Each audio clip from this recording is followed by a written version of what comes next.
"Mom, Mr. Snuggles is talking to me." The crackling fire was the only source of light in our little living room, casting dancing shadows on the walls. The wind howled outside, but inside, it was warm and cozy. My daughter Mia snuggled up to me on the couch, her small frame shivering despite the heat from the fireplace. I held her close, my fingers running through her curls as she clutched her favorite teddy bear, Mr. Snuggles, a relic from her infancy. "Mom," she whispered, her voice tiny against the wind's incessant wailing. I looked down at her, the flickering firelight reflected in her blue eyes, making them seem wider, deeper. Fear was etched in her gaze, a child's fear, pure and uncontaminated by reason. "What's wrong, honey?" I asked, my voice trembling slightly. She looked up at me, her bottom lip quivering. "Mr. Snuggles is talking to me," she whispered. I froze for a moment, my heart skipping a beat. Her active imagination often came up with the fantastical tales, but something about her tone tonight was different.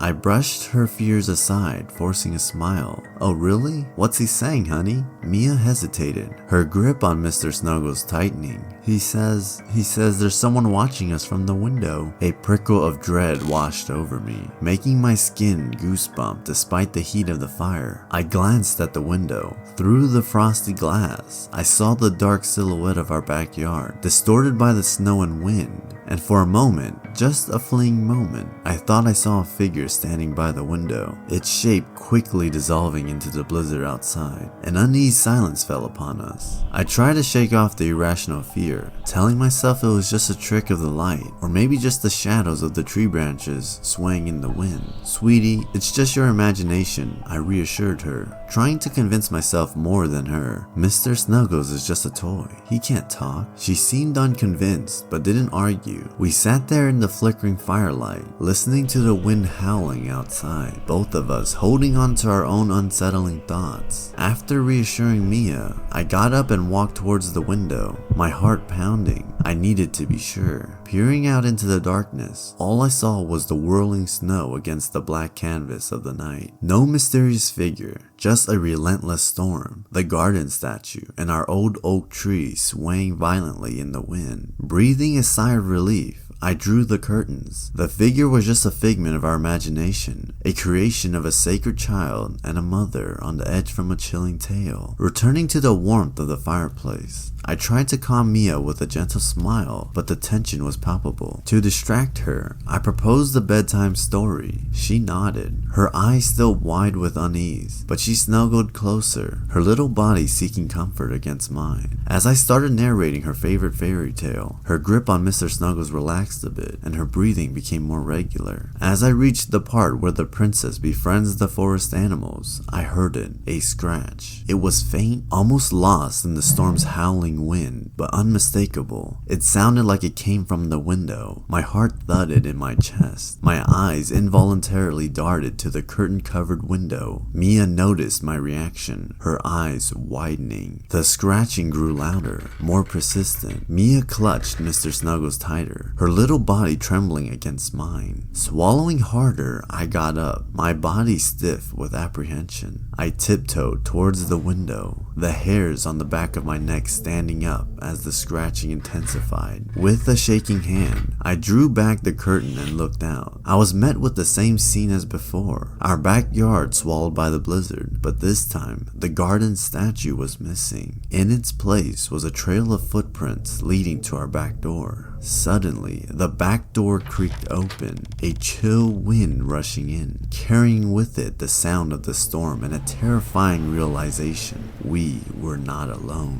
The monster from Mia's innocent fear, the silhouette I saw, was real, and it was inside our house. The icy gust of wind extinguished the fire in the hearth, plunging us into darkness. Panic rose in my throat like bile choking me. Mia whimpered in fear, and I could hear the shuffling of feet in the darkness. "Mommy?" Mia's voice quivered in the pitch-black room. "Hush, baby," I whispered, my voice barely audible. Summoning every ounce of courage, I took Mia by the hand, our fingers intertwining tightly. We moved stealthily towards the kitchen, guided by the faint moonlight seeping through the curtains. The intruder's footsteps echoed through the silent house, each step making my heart pound louder. They were getting closer. As we neared the kitchen, I groped around for a weapon, anything that could provide some semblance of protection. My hand closed around the cold handle of a frying pan. Not much, but it was something. Finally, we reached the kitchen. I fumbled for my cell phone in my pocket, but my heart sank as I remembered it was left charging in the living room. Just as I was about to turn back, I heard the creaking of the wooden floorboards from the hallway. The intruder was close. We had one option left, the basement. It was rarely used, filled with boxes of our old belongings, but it had a small window that led to the front yard. A risky escape, but it was our only chance. As quietly as possible, we crept towards the basement door. The steps groaned under our weight as we descended into the musty darkness, Mia's little hand clutching mine tightly. I could hear the intruder moving above us, their steps heavy and deliberate. The basement was a maze of shadows and forgotten memories, the air heavy with dust and old fabric. The small window was our beacon of hope, moonlight illuminating the dust particles floating around it. Just as we reached the window, a chilling voice echoed from upstairs. "Where are you?" Adrenaline surged through me, giving me the strength to hoist Mia through the window. But as I was about to climb out myself, the basement door creaked open. I froze, fear rooting me to the spot. Suddenly, a beam of light flooded the basement. I turned, ready to face our intruder, only to find myself staring at a flashlight held by my neighbor, old Mr. Jenkins. "I saw someone lurking around your yard. Called the cops but didn't want to leave you two alone," he explained, panting heavily. Relief washed over me like a tidal wave, and I almost collapsed. The intruder had been real, but so had been our rescuer. The night had been a chilling countdown of fear, but as dawn broke and the police sirens echoed in the distance, we were safe. A horrifying tale unfolded in reality. We were no longer playing a game of imagination. An elderly couple tried to lure me into their car before a baseball game. When I was a kid, no older than 10, I was walking to the mailbox to get the mail from my parents. I was fully cladded in my baseball uniform, ready to go. A car pulled over and an elderly woman urged me to get into the car. Immediately, I knew something was off. "Come on, we're going to be late," she insisted. She went on saying things like my bat and glove were in the trunk, telling me that my dad had given it to them. She said my dad couldn't take me anymore, so he asked them to take me and that they lived nearby. I honestly don't remember what I did. I just remember the anxiety of piecing together what was happening. I want to say I booked it and ran for the house, but as I got older, I don't even remember anymore. All I remember is being back at the house and the creepy old lady ended up ringing the doorbell. When my dad answered, he was obviously confused and she told him that they were testing me to see if I'd jump in the car. The most unsettling thing to me is that I don't remember if I actually got in their car. I'm not particularly old, but the experience pumped so much adrenaline in me that I truly don't remember it well. When I try to remember, I can picture both outcomes of me running home and me in their car. I don't remember getting a scolding, so I tend to assume the former occurred, but I'm still not sure. Testing children or not, what a messed up thing to do in your free time. It makes me wonder if this couple actually had the intentions they spoke of. I remember getting home and not saying a word to my parents. The shock was still fresh and I had no time to process what just happened. Was ringing the doorbell afterwards some kind of cover-up for a failed attempt to avoid being reported to the police? I just found the whole situation extremely off-putting. You don't really find too many kids walking around alone in baseball uniforms and coming up with that stuff on the fly. Bad vibes from a man. I started a new job about 10 years ago at an up-and-coming advertising agency. Everyone was pretty young and trendy, and I was introduced to the team. Some were nice, some were not. I got introduced to this guy, let's call him Aaron. The instant I look at him, I get my hackles up. Pure fear, little bit of disgust in there too. No idea what I must have looked like from the outside. He was normal apart from his hobbies, which were a little unusual. He said he did salsa,